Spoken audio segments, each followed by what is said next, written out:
Hey everyone, this is Josh from before, and I'm here with my first review of the year. Can you believe that? We're going on into March. I haven't done a single review. Kind of had to step away for a bit, go on hiatus, if you will, just so I didn't blow a gasket, man. McFarlane has just been making blunder after blunder this year. It's just been like one bad decision after the next. Really disappointing start to the year.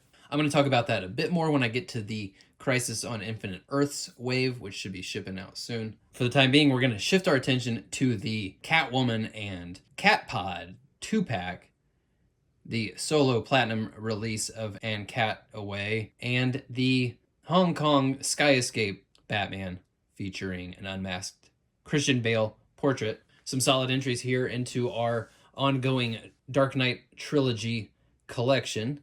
These feel like pretty much a no-brainer as far as characters and vehicles to create. But Wolfman, they kind of beefed this rollout here as well. Start with the Catpod 2-pack, $70 retail for this. A figure and a bat cycle. Every other bat cycle to date has been $30. Catwoman figure, a $20 to $23 value. That means they're asking $50 for this Batpod, and I sure don't see why. We'll pull it out of the box. It is nice and long, but I don't think it's more substantially sized than any of the other Bat Cycle releases. The tires are kind of beefy, but you know, compared to some of the other Bat Cycles, there's actually a lot of empty space here in between the wheels. Given that the Batpod is kind of just this extended drivetrain or axle or however you want to classify this design here, other than the rolling wheels, it has no moving pieces here. Control arms here, no movement. There's no kind of like spring as far as like having a kind of hydraulic bounce to it. Doesn't do that weird like corkscrewy gag in the front, which it never made any sense. Why does that thing spin around? Is it so he can make tighter turns? Because if so, why does it lock up when he drives by the Joker? I don't know. We love Christopher Nolan here, but like he wasn't batting 1,000. Like that whole flippy doodle thing. It's like the motorcycle version of like CG Legolas. I don't know. I don't like it. So you get the Batpod here. It's at an inflated cost. I don't feel like the value's all the way there. I think ultimately this is one of the more skippable entries for your Nolanverse collection. I'll certainly be happy to pay more of a premium price for the Tumbler or even the Bat. But the Batpod coming in at this price point and having somewhat limited functionality. It's also kind of awkwardly sized. It's one of those things where I feel like Todd, he sees a product and he's like, well, you know what? It'll look cooler if we make it 10% bigger.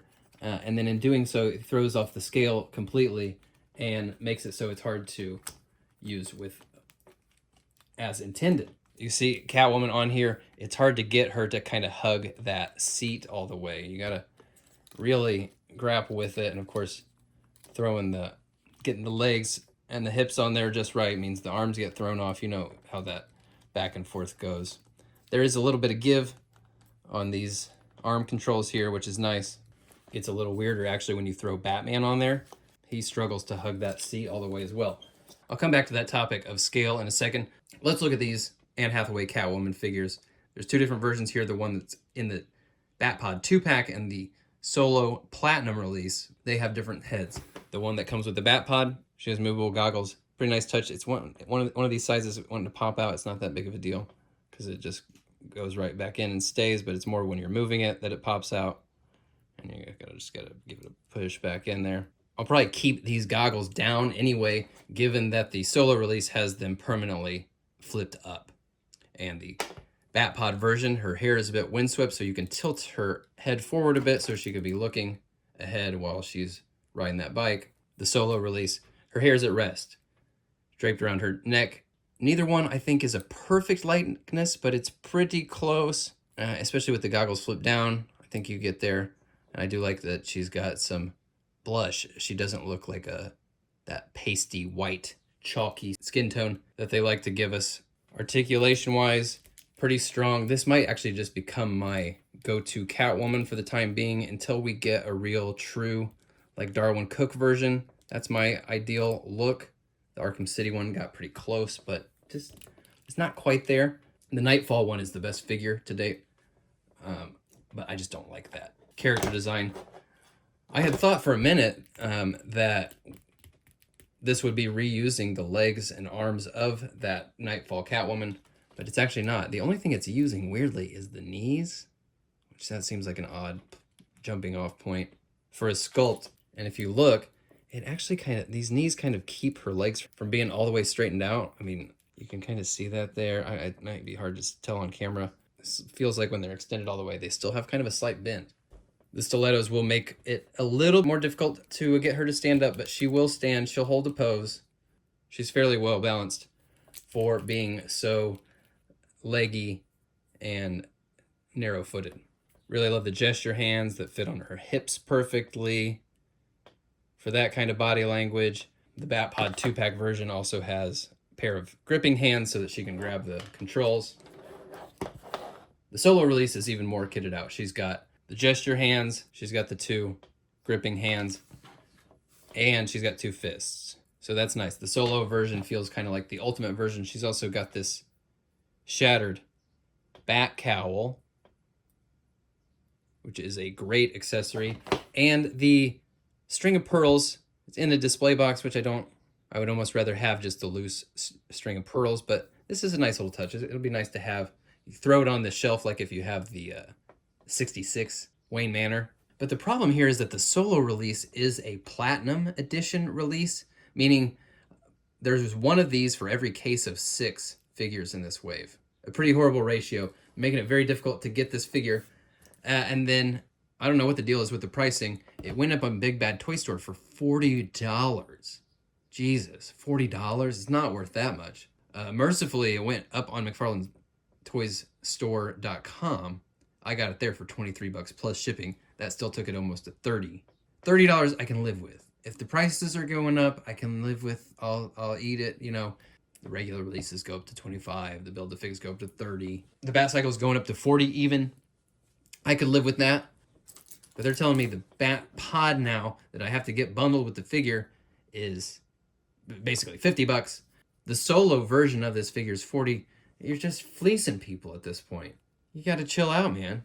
You keep making this more difficult for people to get what they want, and they're going to start tuning out. Let's jump over to Sky Escape Batman here. Unmasked Bruce Wayne portrait.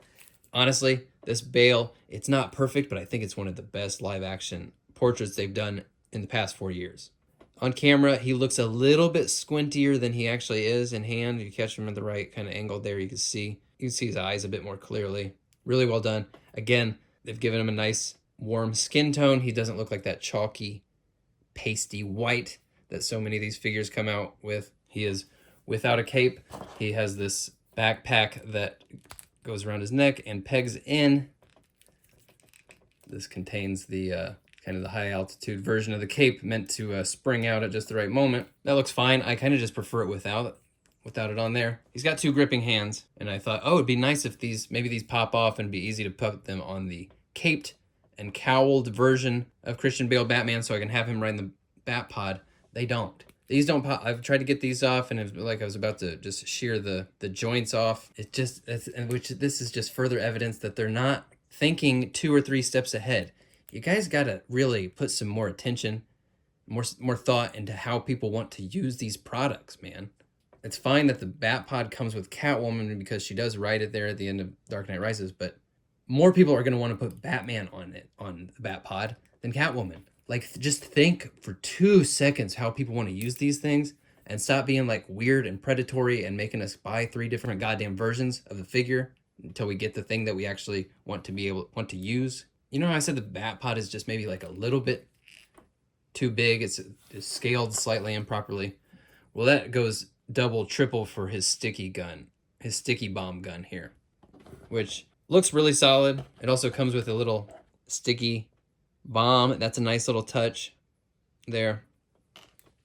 But this thing is so big, the only way he can handle it, can hold it, is in this like weird, just like facing straight out kind of posture, which doesn't make any sense. Like, I want to be able to put the stock up in his rest that against his shoulder and have him hold it in a 2-handed grip and be like naturalistic. It doesn't make any sense.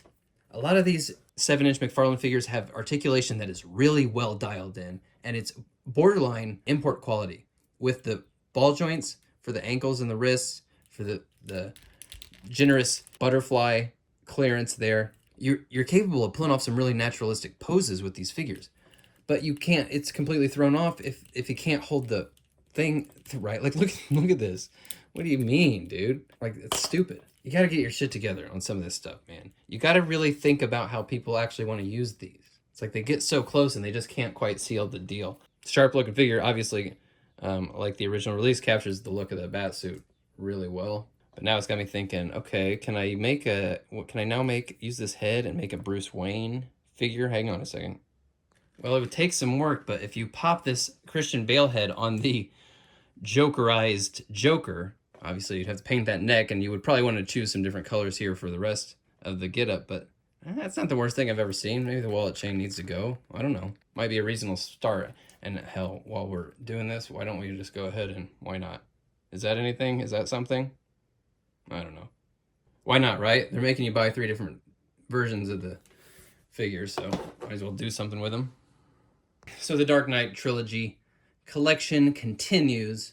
Got a really nice looking lineup of figures here, but man, just some really frustrating unforced errors on McFarlane's part. These price hikes are egregious, making it difficult to get the versions of the figures that we actually want, and issues like scaling, which they would be a little bit more forgivable if the price points were not rising inexplicably.